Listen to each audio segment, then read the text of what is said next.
Your kidneys filter roughly 200 quarts of blood every single day. They regulate your fluid balance, control your blood pressure, remove waste products, and help your bones stay strong. Most people give them very little thought until something changes. And here is what many older adults don't realize.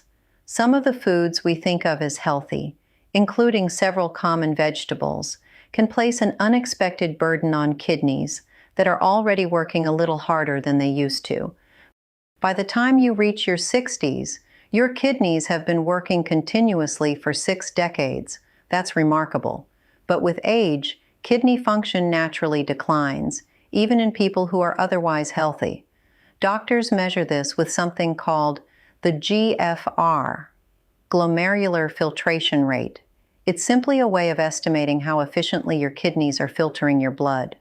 For most adults, GFR decreases gradually after about age 40, and by the time someone is in their 70s or 80s, their kidney function may be measurably lower than it was in their 40s, even without any kidney disease at all. This matters because a younger kidney handles a large variety of foods without much difficulty. It adjusts, filters, and balances with ease. An older kidney has less reserve to do that. It may still be functioning well enough that your doctor hasn't raised any concerns. But when you add certain compounds found in everyday vegetables, compounds that healthy kidneys handle easily, an older kidney may need to work significantly harder to process and eliminate them. This doesn't mean vegetables are dangerous. It means understanding which ones carry extra considerations for older adults, and under what circumstances those considerations become genuinely important. To understand why certain vegetables affect kidney health, you need to understand what the kidneys are actually managing.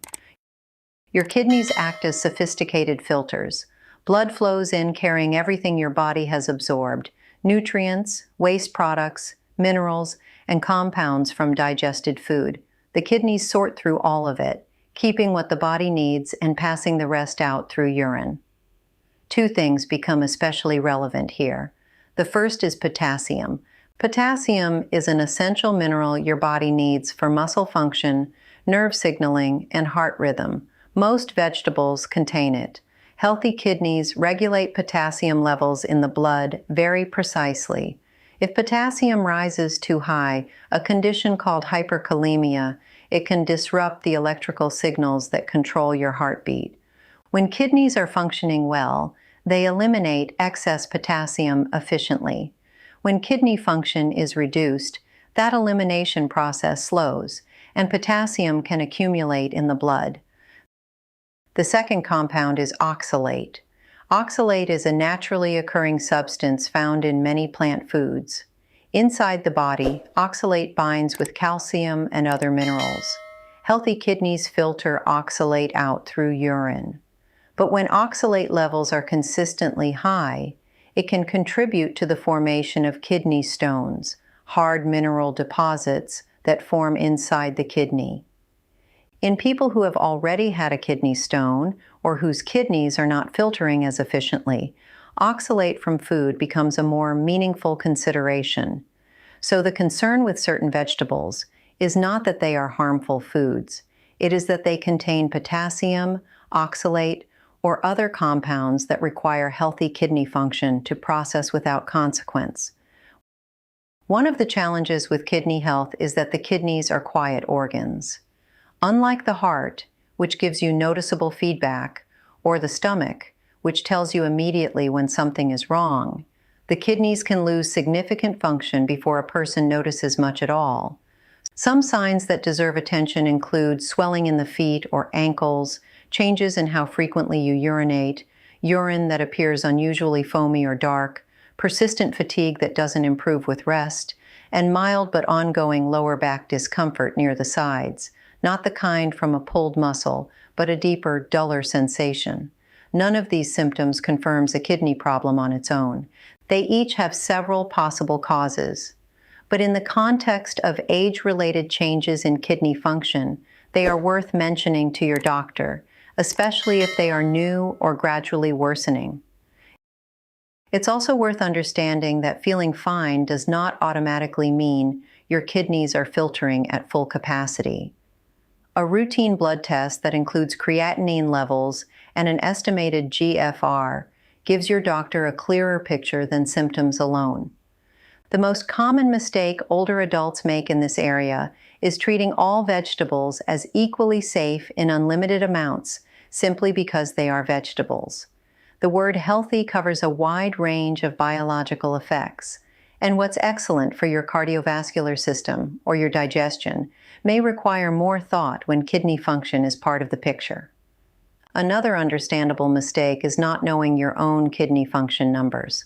Many people have blood work done regularly, but don't ask specifically about their GFR. If you don't know your current kidney function status, it's harder to make informed decisions about your diet. A third mistake is making significant dietary changes based on general health advice that wasn't written with kidney considerations in mind. High potassium diets, for example, are frequently recommended for blood pressure management. That guidance is medically sound for people with normal kidney function, but it requires adjustment for someone whose kidneys are filtering more slowly. And finally, many people assume that if a vegetable is problematic for kidneys, they must eliminate it entirely. That's rarely what a nephrologist, a kidney specialist, actually recommends. Portion size, preparation method, and the overall balance of the diet usually matter more than simple avoidance. Medical guidance from kidney health organizations and nephrology research consistently identifies a group of high potassium and high oxalate vegetables that deserve more careful attention for adults with reduced kidney function. Let's go through the 5 that come up most consistently in clinical nutrition guidance for older adults. Spinach is one of the most nutritionally celebrated vegetables available. It is also among the highest in both potassium and oxalate. A single cooked cup delivers a substantial amount of both. For someone with healthy kidneys, this presents no meaningful concern. For someone with reduced kidney function or a history of calcium oxalate kidney stones, the most common type, regular large servings of spinach, may deserve discussion with a healthcare provider. Potatoes, including sweet potatoes, are among the highest potassium vegetables consumed regularly in the American diet. A medium-baked potato with the skin contains more potassium than most people realize. This doesn't make potatoes dangerous for healthy older adults. But for someone managing early-stage kidney disease, potassium from potatoes can accumulate faster than their kidneys can clear it. A technique called leaching, which involves peeling, chopping, soaking, and boiling potatoes in fresh water, can meaningfully reduce their potassium content, though it doesn't eliminate it. Tomatoes, including tomato sauce, tomato paste, and tomato juice, are another high potassium source that appears in the diet frequently, often in concentrated forms. A single cup of tomato sauce contains considerably more potassium than a fresh tomato. Concentrated tomato products are worth particular attention for anyone monitoring potassium intake. Beets are high in both oxalate and potassium. They are increasingly popular for cardiovascular and athletic performance benefits, which are supported by reasonable evidence. But they are also among the vegetables most consistently flagged in kidney stone dietary guidance, particularly for people with a history of oxalate stones. Avocado, while technically a fruit, is consumed as a vegetable in most American diets and appears in many healthy eating guidelines. It is an exceptional source of healthy fats and nutrients. It is also one of the most potassium-dense foods available, higher in potassium per serving than a banana. For people with well-functioning kidneys, avocado is genuinely a healthy choice.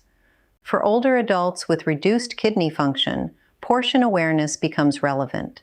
The practical steps here are straightforward, and none of them require eliminating nutritious foods from your diet entirely. First, know your numbers. At your next routine appointment, ask your doctor for your creatinine level and your estimated GFR. These numbers tell you where your kidney function currently stands. Most adults over 60 benefit from having this checked periodically, and many find they are in a completely normal range, which is genuinely reassuring. Second, if your kidney function is in a normal range, there is no evidence-based reason to restrict these vegetables. Eat spinach, enjoy tomatoes, include avocado. The guidance here is specifically relevant for people with existing reduced kidney function or a history of kidney stones. Third, if you do have reduced kidney function, work with a registered dietitian who has experience in kidney health rather than simply following general healthy eating advice. A renal dietitian, one who specializes in kidney conditions, can help calculate how much potassium and phosphorus is appropriate for your specific level of kidney function. Fourth, preparation matters. Boiling high potassium vegetables, then discarding the water, reduces potassium content more than steaming or roasting. It's not a perfect solution, but it is a meaningful one that doesn't require you to give up the foods you enjoy. Fifth, variety and portion size tend to protect more effectively than elimination. A small serving of spinach in a salad affects the body differently than a very large daily smoothie built around several packed cups. The dose and frequency are part of the picture. And sixth, stay well hydrated. Adequate fluid intake supports kidney filtration and reduces the concentration of minerals in urine, which matters for kidney stone prevention. For most older adults, plain water remains the most effective option. If you experience sudden changes in urination, significant unexplained swelling, or a sharp pain in your side or lower back that doesn't resolve, those deserve prompt medical evaluation, not simply a change in your vegetable choices. If you have been diagnosed with chronic kidney disease at any stage, or if you have had kidney stones in the past, speak with your physician before making significant changes to your diet based on anything you read or hear, including this lesson. Your individual lab results, your medication list, and your complete medical history all affect what is appropriate for you specifically. Here is the broader picture worth carrying forward. Most older adults have kidneys that are filtering well enough that today's lesson is simply useful knowledge, not urgent action. Understanding which vegetables carry higher potassium and oxalate content helps you make more informed choices, ask better questions at medical appointments, and recognize why dietary guidance for kidney conditions sometimes differs from general healthy eating advice. For those who do have reduced kidney function, the encouraging reality is that diet is one of the most powerful levers available to support kidney health and slow further decline. Small, consistent, informed choices add up significantly over time. Your kidneys have worked quietly and faithfully for your entire life. The wisest thing you can do is understand what they need and give them the conditions to keep doing their job well. If this lesson helped you understand your kidney health more clearly, subscribe to Dr. Medora Health for our next senior health lesson. Have you ever had your GFR or kidney function checked as part of your routine blood work? Leave your answer in the comments. It takes just one sentence, and it helps others know what questions to bring to their own appointments. If you found this useful, please share it with someone you care about who might benefit from knowing this. This information is general health education. It does not replace personal medical advice from your own physician or healthcare team who know your complete health history and can guide you based on your individual needs.